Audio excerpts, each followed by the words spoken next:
Hi there, this is David Weiss, your board game concierge here at 401 Games, and we're continuing our look at new games which might be good stocking stuffers or holiday presents for 2020. And this week's Smorgasboard game is Last One Standing, the Battle Royale game.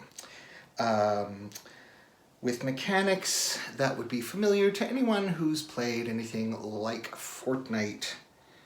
Last One Standing was published by Board Games and designed by first-time designer Brendan McCaskill with assistance from in-house designer-developer Jonathan Thwaite. So let's look inside the box and see if Last One Standing is the game for you. In Last One Standing, between 2 and 8 players are dropped onto a magic island covered with loot crates, which is gradually sinking into the sea by the force of explosions. Each player starts with 10 health and a lowly crowbar. And then, once they drop onto the island, it's a race to get to the loot crates, open them, get the best gear, and kill all the other people and be the last one standing. On your turn, you can take 2 actions, and they can be the same action both times. You can move, shoot, use an item, or reload and rearrange. So movement depends on how much weight you're carrying. So at this point in the game, I've set this up for 2 players. 2 players start on a smaller map, and we can see here that every item has a weight rating. So this bow has a weight of 1.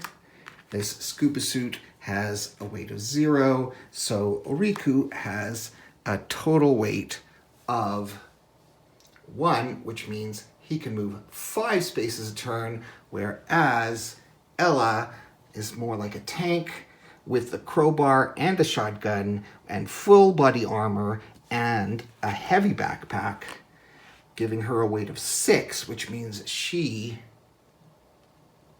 can only move 4 per turn. Forests and deserts cost 2 to enter. Forests and deserts. And walls and lakes, there's some walls and there are lakes, generally can't be entered unless you have special gear. Like, for instance, Riku has some climbing gear. He's not currently wearing it, but now you can cross walls. Difficult terrain, though, costs more to enter. And if you're in forests, or you can take cover in walls, through the climbing gear, you become harder to hit. There are also towers, which give you 1 extra hex range and also make you more visible. When you finish moving on a hex with a crate, you can stop there. At the end of that action, you flip it over, and that tells you how many new cards you can draw from the huge pile of loot in the game. Then, in an interesting mechanic, that loot token goes onto this event track. Most of the time nothing happens, but sometimes if you cover up one of these para-drops, then you get to choose a face-down drop token which has loot in it, or if it's an explosion, that means part of the island is going to disappear. Now, at the beginning of the game, one of these tokens is drawn randomly and put on the board, so you know which part of the island is going to sink next. At that point, when that space is covered, you remove some tiles. Now, the rules are not all that specific about which tiles to remove exactly, but you're going to remove some tiles, except for the center tile, which you can never remove. And then you're going to draw another one and place it on the remaining part of the map. So obviously the map is going to get smaller and smaller as it goes on until you're basically down, probably, especially in a 2-player game, down to just the center. So the game is going to start off quite slowly as you're going around and just trying to grab the best loot, and then start to speed up as there's fewer and fewer places to hide. Now, weapons are all rated by rarity as well, and by weight, as I said. And they have symbols on them, which, by the way, are never actually explicitly explained in the rules that explain to you what the range is. That's the range symbol, how many hexes away, and how much damage they do. Plus any special powers they have. So in the case of this bow, you can actually use it after you move, which is normally you have to do it as a separate action, which is to shoot. And also, after you do successfully hit an enemy, you roll a die. There's a die that comes with the game that's used for various effects. So if you roll a explosion, then you deal an additional damage.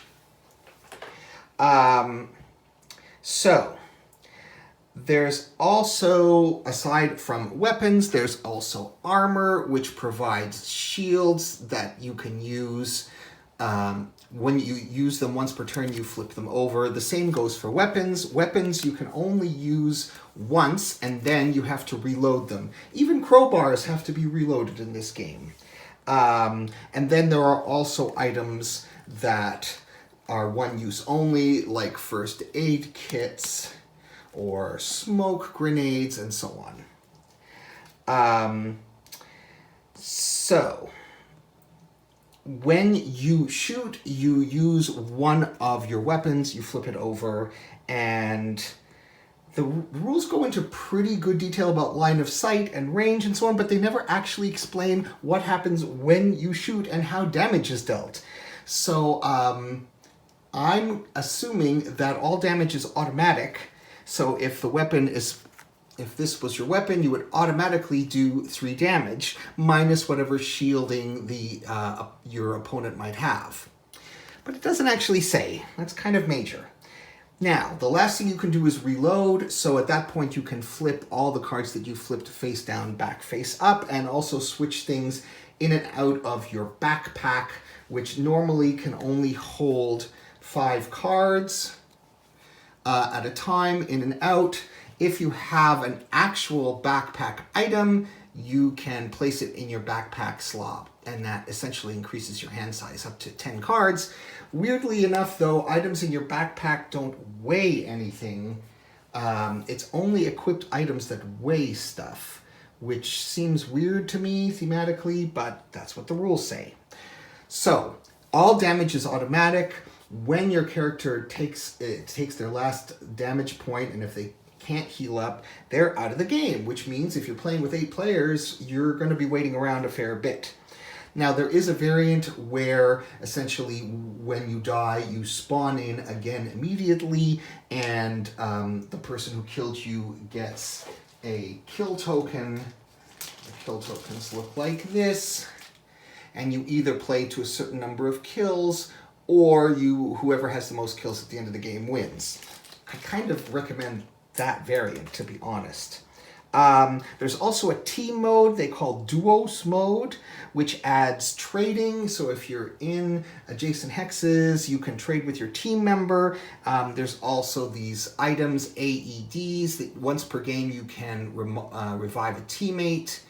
But the rules don't specify, but I would recommend that you alternate teammates in seating order. Otherwise, if 2 teammates act in a row, you can totally gang up and curb stomp someone, and they would have no opportunity to respond. So there are a few rules holes in this game that have not been filled in on BGG and would need being filled in if you're going to properly play the game. So, is Last One Standing, the Battle Royale game, the game for you? Well, if you like Battle Royale games or Fortnite, or like me, you like the idea of Battle Royale games or Fortnite, but you don't have the twitch reflexes to actually play, this is a decent board game alternative. I pointed out the various deficiencies in the rules, and I'll also add that at lower player counts, the game does kind of drag.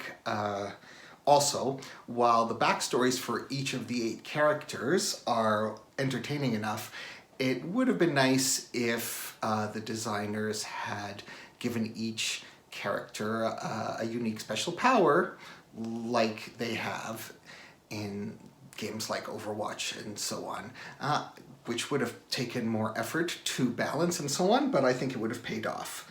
You can always invent your own after you play for a bit. This is, no question, a somewhat chaotic and random game for people who like chaotic and random games. So it's good for that special someone in your life who likes Fortnite. With plenty of take that. It's certainly not for someone who doesn't like being shot at. But if you do buy it for someone new to board games, you might want to sit down with them ahead of time and help explain the rules because of the holes that I talked about.